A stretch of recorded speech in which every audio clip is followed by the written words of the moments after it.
Brought to you by Agilus Diagnostics.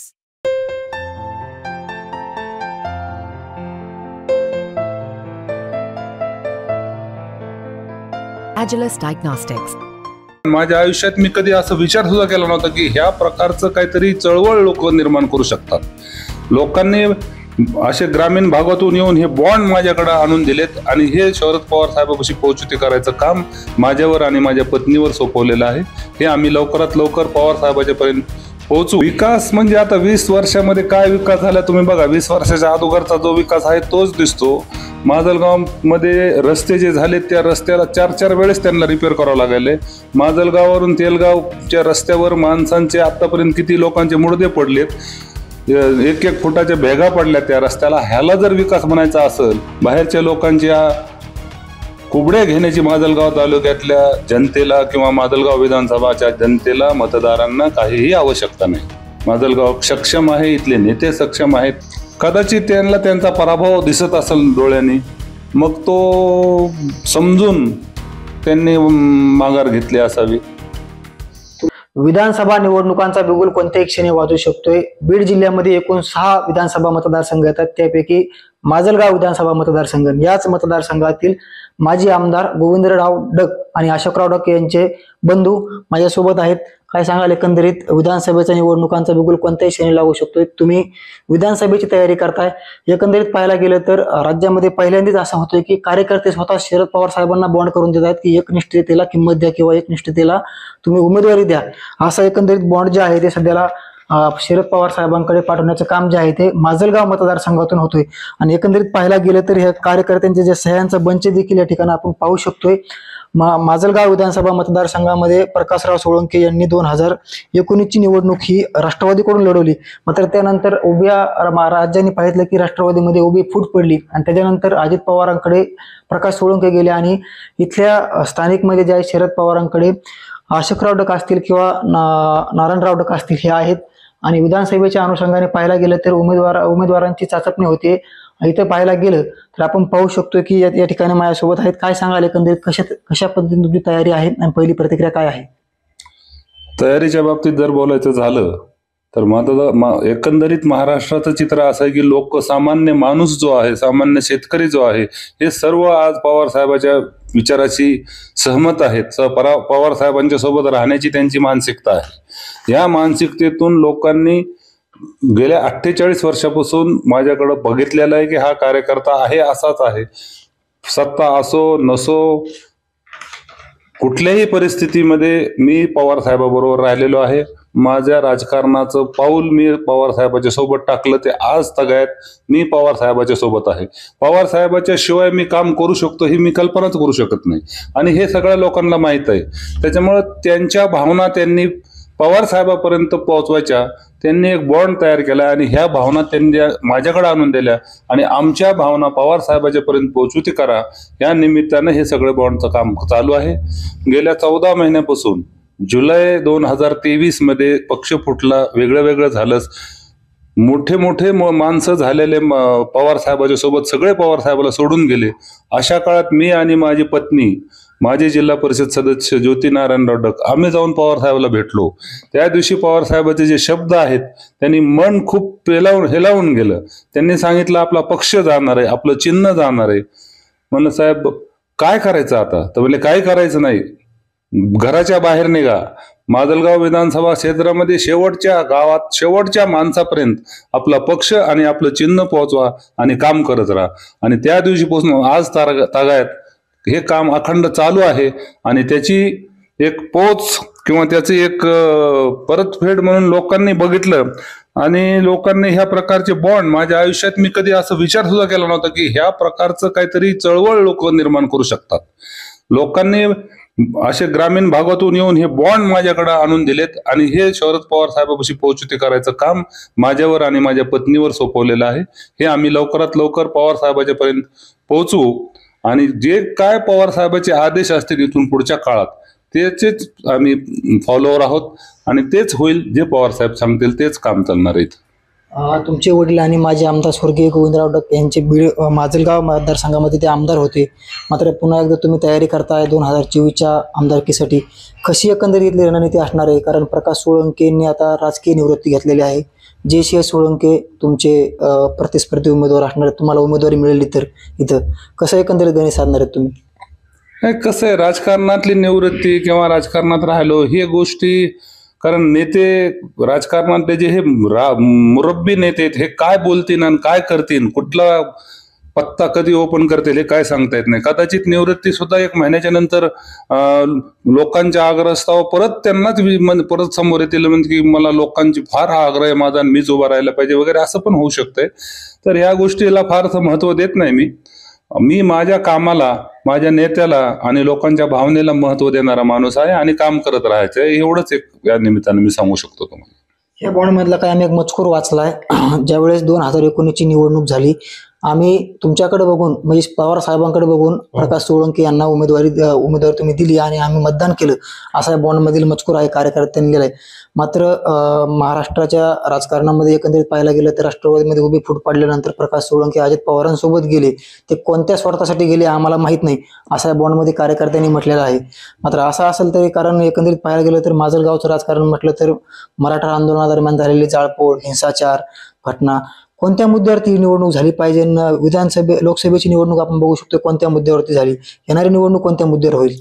येणारी निवडणूक ही विकासाच्या मुद्द्यावर होणार आहे.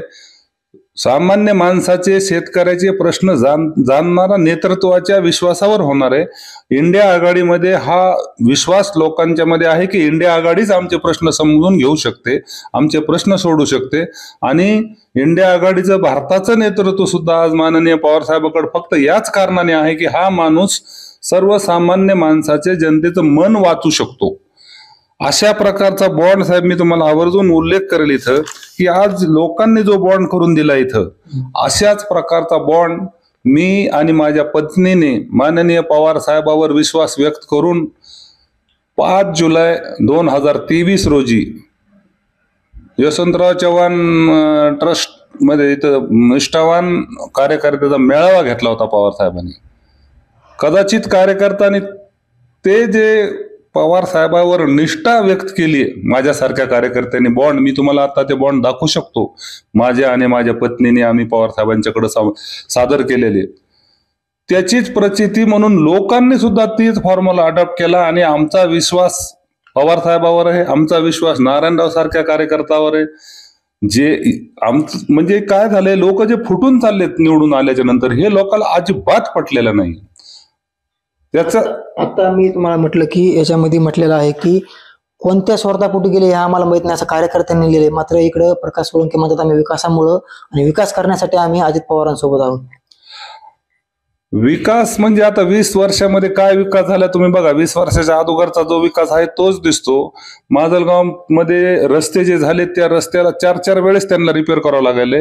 माजलगाववरून तेलगावच्या रस्त्यावर माणसांचे आतापर्यंत किती लोकांचे मुडदे पडलेत, 1-1 फुटाच्या भेगा पडल्या त्या रस्त्याला. ह्याला जर विकास म्हणायचा असेल, किंवा सादोळ्याच्या त्या सावंगी बंधाऱ्यावरून उपसा जलसिंचन योजना, तिथून पाणी उपसणार आहे आणि माजलगावच्या धरणात आणून टाकणार आहे, हे असे 20 वर्षापासून अनेक उद्घाटन, अनेक घोषणा झाल्या, पण हे कुठलेही योजना कार्यान्वित नाही. आता सध्या उपसा जलसिंचन योजना, अजून काय काय काय काय एवढे कोटी आणले, तेवढे कोटी आणले, हे जे चाललंय हे फक्त इलेक्शन स्टंट आहे. ह्यांना आता लोकांनी पुरतं ओळखलेलं आहे. यांची जागा जनता ह्यांना दाखवल्याशिवाय राहणार नाही. येणाऱ्या निवडणुकीसाठी महायुतीकडून माजलगाव विधानसभा मतदारसंघामध्ये म्हटलं तर जयसिंह सोळंके आता सध्याला संभाव्य उमेदवार आहेत. दुसरीकडे रमेशराव आडसकर तयारी करतायत, मोहन जगताप तयारी करतायत. पाठीमाग असंही म्हटलं होतं की मोहन जगताप एखादी वेळेस तुतारी हातात घेऊ शकतात. असं काही होऊ शकतं का येणाऱ्या निवडणुकीमध्ये? हे या गोष्टी राजकारणातल्या अशक्य कुठल्याच गोष्टी नसतात. परंतु हे सगळ्या गोष्टी आमचे नेते जयंतरावजी पाटील साहेब, शरद पवार साहेब ह्यांच्या लेवलवर ह्या गोष्टी घडतात. ते काय निर्णय घेतील ते आम्हाला मंजूर असेल. परंतु मी आत्ताच जयंतराव पाटील साहेब बीडला आले, निष्ठावानांची बैठक झाली, इच्छुकांचे मनोगत झालं. माजलगावमध्ये प्रत्येक मतदारसंघाच्या बैठका घेतल्या माननीय जयंतराव पाटील साहेबांनी. त्या बैठकीमध्ये मी माझं मनोगत व्यक्त केलं, सर्वांनीच व्यक्त केलं. माजलगाव तालुक्याच्या सर्व इच्छुक उमेदवारांनी आणि सर्व कार्यकर्त्यांनी एकच इच्छा व्यक्त केली, जे लोक आपल्या बरोबर एकनिष्ठ आहेत, 1 वर्षापासून आहेत, परत लोकसभेला बजरंग बाप्पा सोनवणेंचं ज्या लोकांनी काम केलेलं आहे ह्याच्यापैकीच कोणाला तरी उमेदवारी मिळावी. आणि तसं जर पाहिलं तर बाहेर तालुक्यातले बरेच मंडळी इथं आजमावतात, आपले राजकीय भविष्य आजमावण्यासाठी येतात. मला या निमित्ताने एवढं सांगायचं की कृपया बाहेरच्या लोकांनी येऊन इथं आपलं राजकीय भवितव्य आजमावण्याचा प्रयत्न करू नये. माजलगावमध्ये सक्षम नेतृत्व आहे. माजलगावमध्ये खूप लोक आहेत इथं की जे हे काम करू शकतात. बाहेरच्या लोकांच्या कुबड्या घेण्याची माजलगाव तालुक्यातल्या जनतेला किंवा माजलगाव विधानसभाच्या जनतेला, मतदारांना काहीही आवश्यकता नाही. माजलगाव सक्षम आहे, इथले नेते सक्षम आहेत आणि पवार साहेबाच्या पाठीमागं पूर्ण ताकदीने उभे आहेत. आगामी विधानसभेच्या निवडणुका काही दिवसावर येऊन ठेपल्या असतानाच अचानक प्रकाश सोळंके यांनी राजकीय संन्यास म्हणता येईल किंवा तिने राजकीय त्यांचं कारकीर्द आहे ते थांबवलेलं आहे माजलगाव विधानसभा मतदारसंघापुरती. तरी का असं केलं असावं त्यांनी? कदाचित त्यांना त्यांचा पराभव दिसत असेल डोळ्यांनी, मग तो समजून त्यांनी माघार घेतली असावी.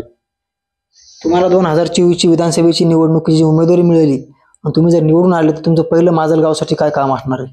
माजलगावसाठी करण्यासाठी खूप काही आहे. सर्वप्रथम माजलगावचे रस्ते, कुठल्याही ग्रामीण भागात जा तुम्ही, कुठंच रस्ता नाही, कुठल्याच शेतीमालाला भाव नाही. सोयाबीन सारख्या पिकापासून माजलगाव तालुक्यातला शेतकरी दूर चाललाय. कारण की माजलगाव तालुक्यामध्ये 3रं वर्ष 4थं वर्ष आहे की आता हे सतत भाव मिळतच नाही सोयाबीनला शेतकऱ्याला. याच सरकारने 2014 मध्ये आपले पाशा पटेल साहेबांच्या नेतृत्वाखाली फडणवीस साहेबांनी यांनी पायी दिंडी काढली होती. 7,000-8,000 रुपयाची त्यांनी मागणी केली होती सोयाबीनला. आमचं सरकार आलं तर आम्ही 8,000 भाव देऊ का 7,000 रुपये भाव देऊ. परंतु जो भाव पूर्वी काँग्रेसच्या राज्यामध्ये होता आघाडी सरकारच्या काळामध्ये त्याच्यापेक्षा 500, 600, 700 जवळजवळ 1,000 रुपये भाव कमी झाला सोयाबीनचा, वाढला तर नाहीच. मग ही सगळी उदासीनता, हा सगळा ग्रामीण भागामध्ये जो उदासीनता निर्माण झालेली आहे, ही कुठंतरी सरकार बदलल्याशिवाय ह्याच्यामध्ये सुसूत्रता येऊ शकत नाही, ही मानसिकता झालेली. आणि ह्या बाजूने आम्ही आहोत आणि हेच काम करण्यासाठी आम्ही लोकांच्या समोर जाणार आहेत. पक्षाने उमेदवारी दिली तर हाच आमचा मेन अजेंडा असेल की शेतीमालाला भाव मिळाला पाहिजे, शेतीला वीज मिळाली पाहिजे, ग्रामीण भागामध्ये दळणवळणचे जे रस्ते आहेत ग्रामीण भागामध्ये जाण्याचे ते रस्ते चांगले झाले पाहिजे. इतर रस्ते झाले पण कागदावर झाले, रस्ते झाले पण त्या कॉन्ट्रॅक्टरकडून फार मोठ्या प्रमाणात टक्केवारी घेण्यात आली. त्याच्यामुळे क्वालिटी कुठल्याच कामाला नाही. जर उद्या मला पक्षाने उमेदवारी दिली आणि मला लोकांनी आमदार पदी निवड केली आणि मला काम करायची संधी दिली तर सगळ्यात मोठं काम विकासाच्या पेक्षा या तालुक्यातला टक्का खायचा बंद करावा लागणार आहे. त्याच्यानंतर सुसूत्रता येईल. टक्का कोण खाते नेमकी? लोकप्रतिनिधी सगळे इथं, सगळ्या जग जाहीर आहे, ओपन टक्का चालतो इथं आमच्या इथं. कुठल्याही सरपंचाला विचारा, कुठल्याही कॉन्ट्रॅक्टरला विचारा, कुठल्याही अधिकाऱ्याला, एवढं बजेट आलं एवढे टक्के इथं द्यावं लागतात. इथं लोकप्रतिनिधी रोग कोणाकडे नेमकी? तुम्ही स्पष्ट आहे, इथं जे हे सत्ताधारी जेवढे आहेत ते सगळे टक्क्यावरच चालतंय सगळा कार्यक्रम. नक्कीच बघू शकतोय माजलगाव विधानसभा मतदारसंघ लोकसभा निवडणुकीमध्ये पंकजा मुंडे या उभ्या होत्या भाजपाकडून आणि महाविकास आघाडीकडून बजरंग सोनवणे होते. या ठिकाणं महायुतीचे आमदार प्रकाश सोळंके, मग मोहन जगताप असतील, रमेशराव वाडसकर असतील, तोडीस तोड मतदान दिलेले हे माजलगाव विधानसभा मतदारसंघ आहे. आणि एकंदरीत पाहायला गेलं तर स्वर्गीय माजी आमदार गोविंदराव डक यांचे चिरंजीव नारायण डक आणि अशोकराव डक यांचे बंधू आहेत ते. आणि एकंदरीत या निवडणुकीमध्ये पाहायला गेलं तरी आगामी विधानसभेच्या निवडणुकांमध्ये माजलगावचं चित्र कसं स्पष्ट होतंय, येणाऱ्या निवडणुकीमध्ये पवार साहेब इथं कोण मोहरा सापडतात हे देखील पाहणं महत्वाचं असणार आहे. महायुतीकडून कोण उमेदवार येत आहे आणि येणारी या निवडणुकीमध्ये जनता कोणाला कौल देते हेच पाहणं महत्वाचं असणार आहे. मुंबई तकसाठी मी योगेश काशीद, माजलगाव, बीड.